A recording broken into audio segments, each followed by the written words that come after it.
to lose a battle to win the war, ladies and gentlemen. And the war that we are fighting today is against the human rights violations and the oppressive regimes that currently dominate certain countries around the world. So, what do dictators in this debate look like? As we're debating our granting of amnesty, we will tell you that these dictators exist with an incentive to stay in power. The primary motivation for a dictator right now to remain in his capacity as leader is because he fears dying. He fears losing his own power. And why is that? Because he fears his own people and the reactions they might have. And secondly, and more importantly, he fears what the West will do to him if he steps down. So let's give you an example today of why this is the most realistic description of a dictator. So we bring you the idea of Hugo Chavez from Venezuela. So what happened with Hugo Chavez? His fear of the West, his fear of his own people turning against him, led him to pursue unsustainable economic policies and repress his own people. And the long-term impact of that was that he set up Venezuela for failure. He wasted their natural resources and he created the conditions that are leading to them starving today. And what happens now is the new dictator of Venezuela is forced to create the exact same harmful practices that impact his own people today. The person who is suffering is not Hugo Chavez, it is the people who live under him. So what is our policy? No, thank you. It is that we would have the UN send in provisional governments, institute the rule of law, create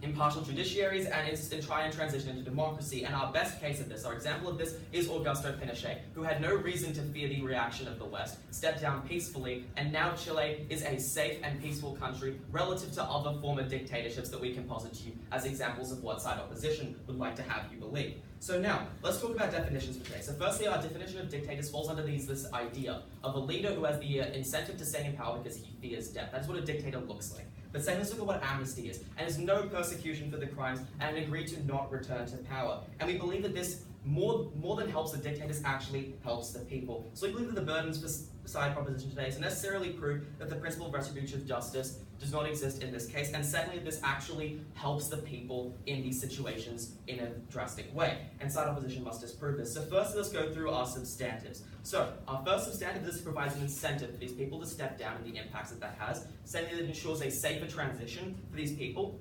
And my third speaker is going to talk about the cult of personality and how it's dismantled in our world. So firstly, on the idea of the incentive to step down. So the main thrust of this argument is the fact is that most dictators, no thank you, the reason why they do not want to step down is because they are incentivized by the fact they do not want to die. They are afraid of the increasingly antagonistic reactions of the West, such as sanctions, such as military intervention, which lead to them being deposed from power. They inherently fear this, and it is what drove Kim Jong-un to create nuclear weapons programs, no thank you, and it is what led Hugo Chavez to create unsustainable economic practices to try and appease his own people. So, how does this actually necessarily target the decision-making of these people? Because it provides them with a way to see that they are not going to die in the long run. If they are granted amnesty, full amnesty for what they have committed, then that fight or flight survival mechanic no longer exists within them. They no longer have the incentive to oppress their own people, to commit these heinous war crimes, because they no longer fear their own deposition. They no longer fear dying, because the primary motivation, no thank you, of these actors is to survive, and that is what makes them act irrationally. It is what makes North Korea pursue a nuclear weapons program to the antagonization of the entire Western world. It is what leads every dictator to make these irrational decisions, because they no longer operate in the capacity of a world leader. They operate in the capacity of any other human being or individual who is acting in the capacity of fight or flight, who is attempting to survive.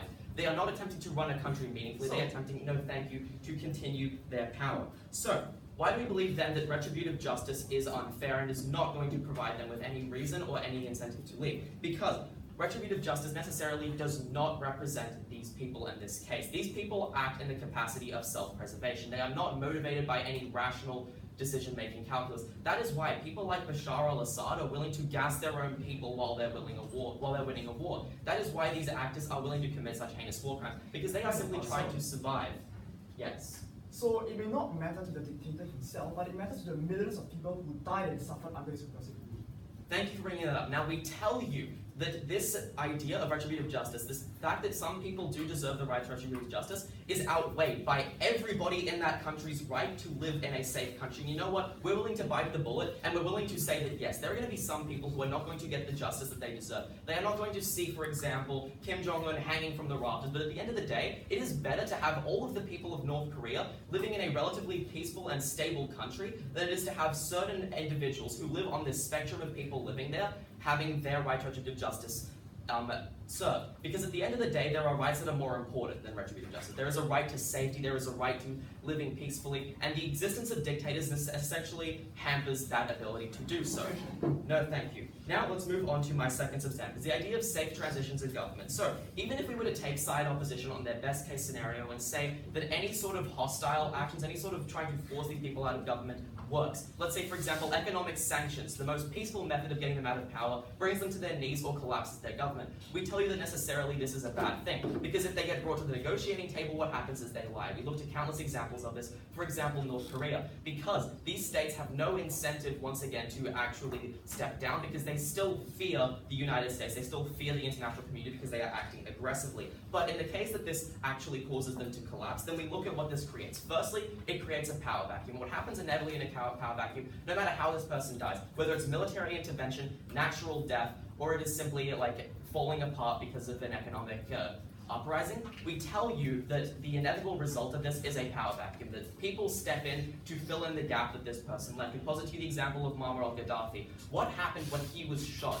is the fact that people stepped in to take control, but the thing was that now there was no central power that was holding everything together. It was different people squabbling for that position. And no matter how you go about bringing these people down, if it is not done in a stable and orderly fashion, such as in the nature of Augusto Pinochet, you are most likely in this world going to have this power vacuum, most likely going to create failed states like Libya. And that is why every time we look at US intervention in dictatorial states, why we look at any sort of intervention, that is the inevitable result, because you do not create the frameworks through which these states can meaningfully assert back into a normal country. And what is the impact? No thank you for the people in this country. These people are denied their fundamental right to safety. They are denied their fundamental right to live peaceful and meaningful lives. And why is that? Because we are trying to push the idea of retributive justice on a person to whom retributive justice simply cannot apply.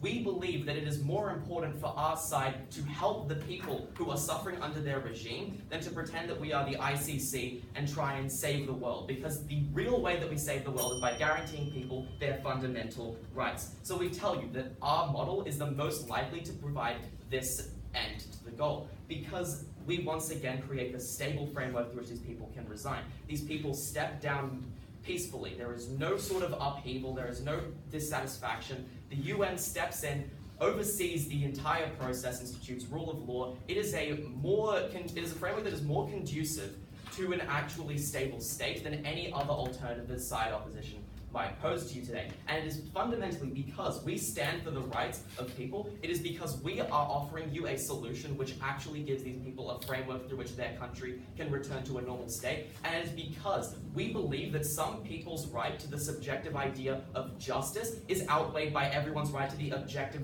right to actually live and breathe. It is why we are so happy to propose.